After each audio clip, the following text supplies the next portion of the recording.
Hello guys, I am Arvind and welcome to this session. And in this session, we are going to discuss else if ladder. So let's get started. Guys, we can also use else if ladder if multiple conditions or decisions are required. Now let's go ahead and we'll discuss the syntax of else if ladder.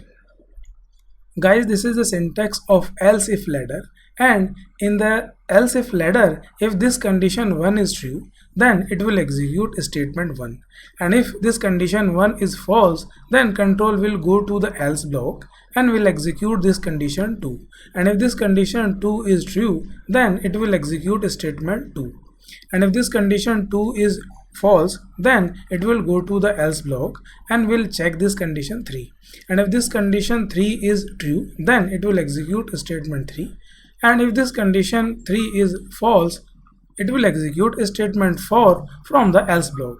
So I hope it is clear to you. Now guys, let me open up the Turbo C++ compiler. Guys, in this program we will learn about else if ladder.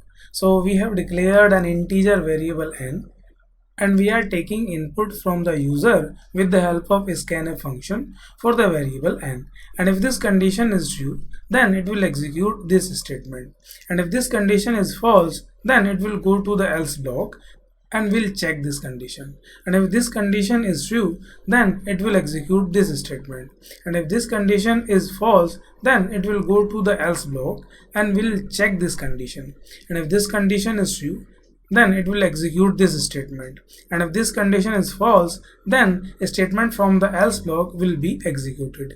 Now guys, if I run this program, now it is requesting to enter the number, so let me enter a number. I have entered 1, so it is printing hello because the value of n is 1. Now guys, if I run this program again and enter 2, then it is printing Arvind because the value of n is 2 and this condition is true.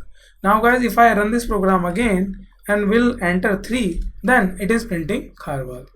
Now guys, if I run this program again and input let's say 12, then it is printing kharwal.com. So guys, I hope it is clear to you, and thank you so much guys for watching this video. Just in case you liked it, do not forget to like and subscribe. I will see you then in the next video.